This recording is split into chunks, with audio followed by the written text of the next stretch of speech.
Sam Wallace in Kaliningrad Last updated 13:25 the 29th of June 2018 AP Harry Kane and England's A team are unbeaten at this World Cup. AP The defeat by Belgium has cast Gareth Southgate's team into the side of the draw with other nations with a record as mediocre as England's in recent years. Football opinion: when the World Cup finals began 14 days earlier, Russia had no hope. Mohamed Salah was one of the putative stars. VAR was a disaster waiting to happen, and the Germans most likely had a bus parade route marked for Berlin, just in case. Nothing presumptuous, of course, but when you have meticulously planned every other element of world football domination, you might as well give the authorities prior notice that they may need to shut some roads. And England? 2 weeks ago they were a work in progress, forcing their toes into the new shoe of Gareth Southgate's 3-5-2 formation, embarking on a World Cup finals without the beery roar of the usual 20,000 fans in tow. At Elland Road on June 7, after they took their time breaking down Costa Rica, Southgate said he had encouraged his players to talk about their lives and the challenges they had faced. He wanted to break down the old boundaries and do something different, and it sounded so sensible you could only hope it was not the usual prelude to failure. 2 weeks on and the last 16 awaits, with England's A team unbeaten. Their B team's defeat to Belgium has got them a second-round game against Colombia, and beyond that, if there is a beyond that, a place in the favourable half of the draw. When finally the nation woke from 24 hours of celebrating sweet German incompetence, it saw its team defeated by Belgium being cast into the half of the draw mostly populated by nations with a record as mediocre as England's own in recent years. Read more, Belgium edge England, top group analysis, where now for Germany Tunisia beat Panama Japan advanced despite loss in Belgium's half for their second-round opponents, Japan, as well as Uruguay, Portugal, France, Argentina, Brazil and Mexico.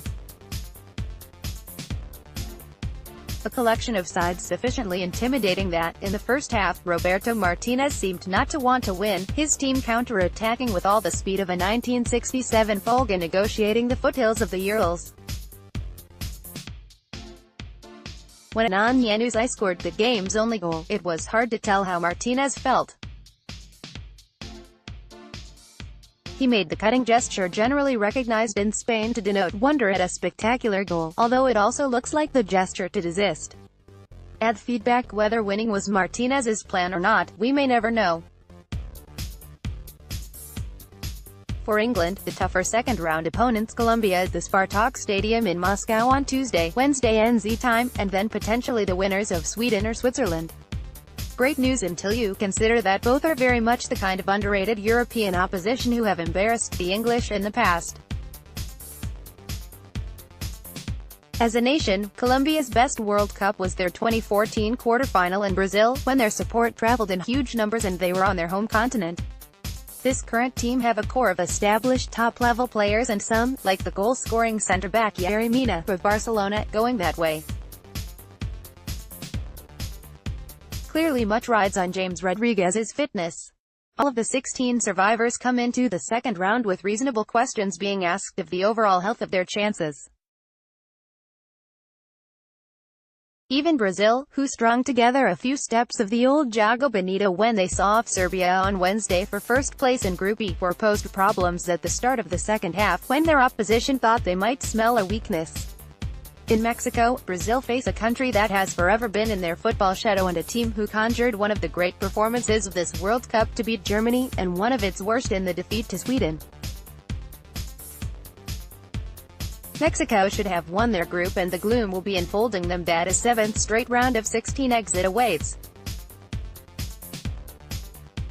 France and Argentina are another accidental meeting, the consequence of the South Americans malfunctioning over the course of their first two games.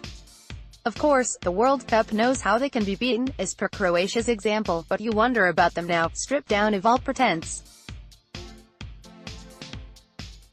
Argentina know what they are now, an unbalanced lot held together by Lionel Messi and a general fear of what their fans will say if they lose. France seems still to be searching for their identity in this tournament.